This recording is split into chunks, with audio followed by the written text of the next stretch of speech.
Lideri i opozitës Sali Berisha zhvilloi një foltore entuziaste me demokratët dhe qytetarët e Lezhës, e cila përkonte dhe me 35 fjetorit e themelimit të dekës së Partisë Demokratike në këtë qytet.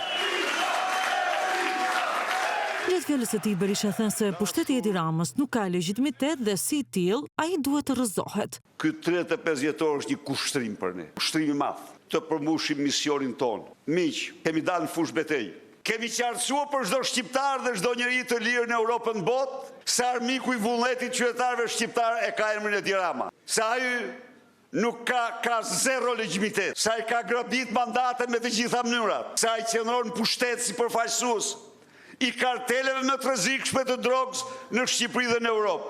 Që një qeveri të qëndrojnë në pushtet pa legjitimitet, çdo ditë që ajo qëndron për shkak se opozita nuk i ka dhënë drurin asaj që meriton.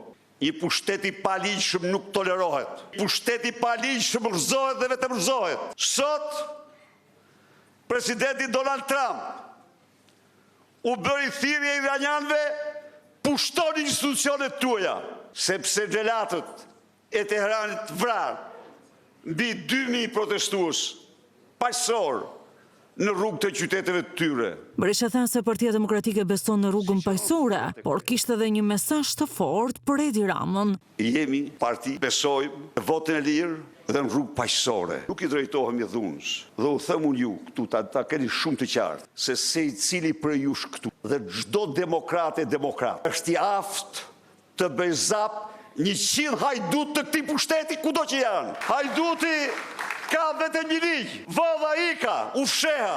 Kështu janë këta, jam mbathin si mit. Lideri i opozitës akuzoi Ramën për vjedhjen e taksave të shqiptarëve, mbrojtjen e aferave korruptive dhe bllokimin e drejtësisë. Tani na del fytyra e vërtetë e Edi Ramës. Thotë që unë nuk njoh vendimet. Thotë që unë do të përdor imunitetin për të mbrojtur Lubin, për të mbrojtur lindat e tij, lindën e Akshit dhe lindën e Surrelit. Thotë se ju, o demokrat, o shqiptar, ju kanë vjedhur, do t'ju vjedh, dhe ju s'keni ç'bëni. Ja, këtu po i them nga Lezhë. Po bllokove drejtësinë, fatin e babait tënd shpirtëror Enver Hoxhës do të kesh.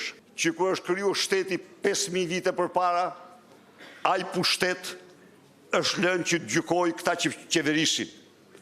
Dhe po të mos jetë ai, atëherë dalim në një rend parashtetëror, dalim në një rend mira vjet përpara, por me mendësinë e tij, ky beson se do mund të shpëtojë për t'ia bërë të qartë dhe një herë. Ke zero legjitimitet. Bëj lobi me shkoku të duash e bëj ç'të duash. Në këtë tokë s'ke legjitimitet. Në një nga zonat më të prekura nga përmbytjet e ditëve të fundit, Berisha akuzoi Ramën se nuk shpalli gjendjen e emergjencës për të mos kompensuar banorët për dëmet të pësuara. E gjithë infrastruktura që ndërtohet pikërisht për të përballuar shirat e mëdha dhe përmbytjen ka qenë në tërësi jashtë funksioni. Sepse çdo qindar që caktohet për mbajtjen e saj shkon në xhep dhe jo në punë. Kaloi një javë të përmbytur dhe mblodhja të quhet Komiteti i Emergjencës dhe nuk e shpalli gjendjen e fatkeqësisë natyrore apo emergjencës natyrore. Se po ta shpall, duhet të kompensoj një me një damet e krijuara. Servir mashtrime.